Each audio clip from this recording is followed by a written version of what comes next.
মই প্ৰাঞ্জল প্ৰতিম হাজৰিকাই আপোনালোক সকলোকে স্বাগতম জনাইছো। এই মুহূৰ্তত জম্মু কাশ্মীৰৰ এটা গুৰুত্বপূৰ্ণ খবৰ দিবলৈ বিচাৰিছো, কিয়নো এতিয়া সেই খবৰ ৰাষ্ট্ৰীয় পৰ্যায়ত ব্যাপক চৰ্চাৰ কেন্দ্ৰবিন্দু হৈ পৰিছে। জয় শ্ৰীৰাম লিখিলে ছাত্ৰ ছাত্ৰীক অনুশাসনমূলক ব্যৱস্থা লোৱা এগৰাকী প্ৰিন্সিপাল আৰু এগৰাকী প্ৰবক্তাক এতিয়া প্ৰশাসনে একশ্যন লৈছে, নিলম্বন কৰিছে এতিয়া দুয়োগৰাকী শিক্ষকক। এই মুহূৰ্তত জনাবলৈ বিচাৰিছো জম্মু কাশ্মীৰৰ এই গুৰুত্বপূৰ্ণ খবৰ। জম্মু কাশ্মীৰৰ এগৰাকী অধ্যক্ষ আৰু এগৰাকী শিক্ষকক নিলম্বন কৰা হৈছে। জয় শ্ৰীৰাম লিখিলেই ছাত্ৰ ছাত্ৰীক অনুশাসনমূলক ব্যৱস্থা লোৱা দুই শিক্ষকক এতিয়া নিলম্বন কৰা হৈছে। অনুশাসনমূলক ব্যৱস্থাৰ নামত ছাত্ৰৰ ওপৰত জঁপিয়াই পৰিছিল দুই শিক্ষক। জম্মু কাশ্মীৰ প্ৰশাসনে এতিয়া গ্ৰহণ কৰিছে কঠোৰ সিদ্ধান্ত। শিক্ষা বিভাগে ইতিমধ্যে জাৰি কৰিছে নিৰ্দেশনা।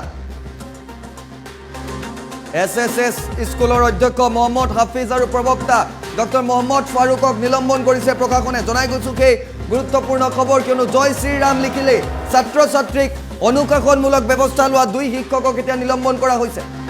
অনুশাসনমূলক ব্যৱস্থাৰ ওপৰত ছাত্ৰৰ ওপৰত জঁপিয়াই পৰিছিল এই দুই শিক্ষকে। এতিয়া শিক্ষা বিভাগে জাৰি কৰিছে বিশেষ নিৰ্দেশনা।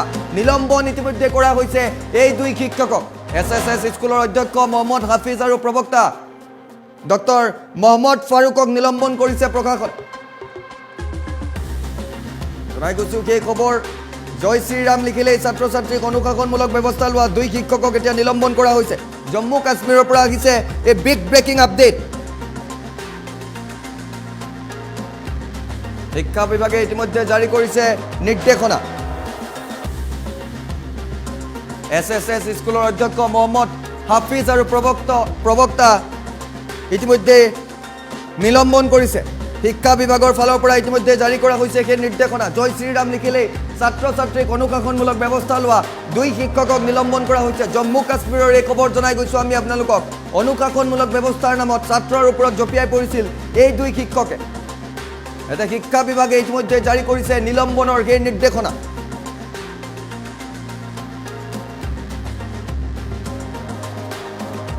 জম্মু কাশ্মীৰৰ এগৰাকী অধ্যক্ষ আৰু এগৰাকী শিক্ষকক নিলম্বন কৰা হৈছে। জনাই গৈছো সেই খবৰ। জয় শ্ৰীৰাম লিখিলেই ছাত্ৰ ছাত্ৰীক অনুশাসনমূলক ব্যৱস্থা লোৱা দুই শিক্ষকক এতিয়া নিলম্বন কৰা হৈছে। অনুশাসনমূলক ব্যৱস্থাৰ নামত ছাত্ৰ ছাত্ৰীৰ ওপৰত জঁপিয়াই পৰিছিল এই দুই শিক্ষকে।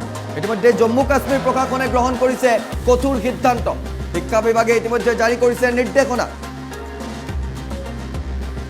SSS স্কুলৰ অধ্যক্ষ মহম্মদ হাফিজ আৰু প্ৰবক্তা এগৰাকীক নিলম্বন কৰা হৈছে। জম্মু কাশ্মীৰৰ এগৰাকী অধ্যক্ষ আৰু এগৰাকী প্ৰবক্তাক নিলম্বন কৰা হৈছে, কিয়নো জয় শ্ৰীৰাম লিখিলেই ছাত্ৰ ছাত্ৰীক অনুশাসনমূলক ব্যৱস্থা লয় সেই দুই শিক্ষকে। আৰু ইতিমধ্যে প্ৰশাসনে এই দুই শিক্ষকৰ ওপৰত একশ্যন লৈছে। নিলম্বন কৰা হৈছে প্ৰিন্সিপাল আৰু এগৰাকী প্ৰবক্তাক। SSS স্কুলৰ অধ্যক্ষ মহম্মদ হাফিজ আৰু প্ৰবক্তা ডক্টৰ মহম্মদ ফাৰুকক এতিয়া নিলম্বন কৰিছে প্ৰশাসনে। জয় শ্ৰীৰাম লিখিলেই ছাত্ৰ ছাত্ৰীক অনুশাসনমূলক ব্যৱস্থা লোৱা এই দুই শিক্ষকক এতিয়া নিলম্বন কৰিছে জম্মু কাশ্মীৰ প্ৰশাসনে।